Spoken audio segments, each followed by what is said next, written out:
ఈరోజు మహానాడు రాష్ట్ర కార్యాలయంలో చిలకలూరిపేట నియోజకవర్గం నాదెండ్ల మండల మహానాడు యూత్ అధ్యక్షులుగా నాదెండ్ల మండలానికి చెందిన పెనుమాక ఎలీషా తండ్రి జయరావును మహానాడు నాదెండ్ల మండల యూత్ అధ్యక్షులుగా నియామక పత్రం అందజేయడం జరిగింది. ఏదైతే ఈ యొక్క పల్నాడు జిల్లాలో మాలల ఉనికి కోల్పోతున్నటువంటి సందర్భంలో, రాష్ట్రంలో అన్ని రాజకీయ పార్టీలు మాలల్ని అణిచివేస్తున్నటువంటి సందర్భంలో, ఏదైతే 1956లో డాక్టర్ బాబాసాహెబ్ అంబేద్కర్ గారు ఇచ్చినటువంటి 15% రిజర్వేషన్ని అన్ని రాజకీయ పార్టీలు మూకుమ్మడిగా వర్గీకరణ ఏబీసీలుగా చేసి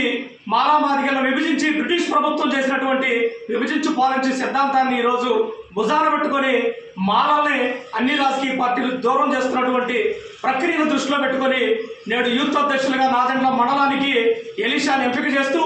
ఆ మండలంలో ఉండబడినటువంటి ఏదైతే గ్రామాలు సుమారు 15 పైబడి మాలపల్లెలు ఉన్నాయో ప్రతి మాలపల్లెలో ఉండబడినటువంటి యువతని చైతన్యం చేస్తూ ఈరోజు డాక్టర్ బాబాసాహెబ్ అంబేద్కర్ గారు ఏదైతే స్వార్థం లేకుండా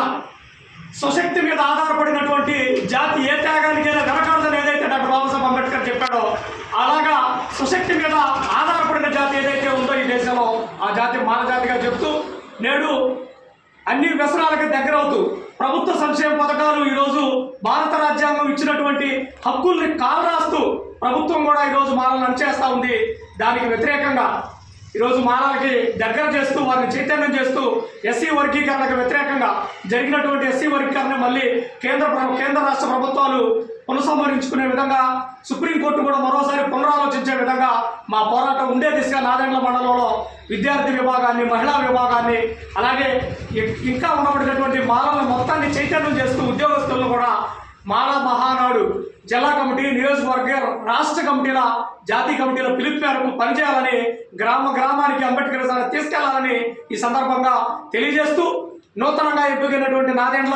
మండల యూత్ అధ్యక్షులు మహానాడు ఎలీషాకి మరొకసారి రాష్ట్ర కమిటీ నుండి శుభాకాంక్షలు తెలియజేస్తూ ఆయన ఉత్సాహంతో, ఉత్తేజంగా ప్రతి గ్రామంలో మాలను చైతన్యం చేసే దిశగా పనిచేయాలని కోరుకుంటూ సెలవు తీసుకుంటున్నాం. జై భీమ్, జై భారత్.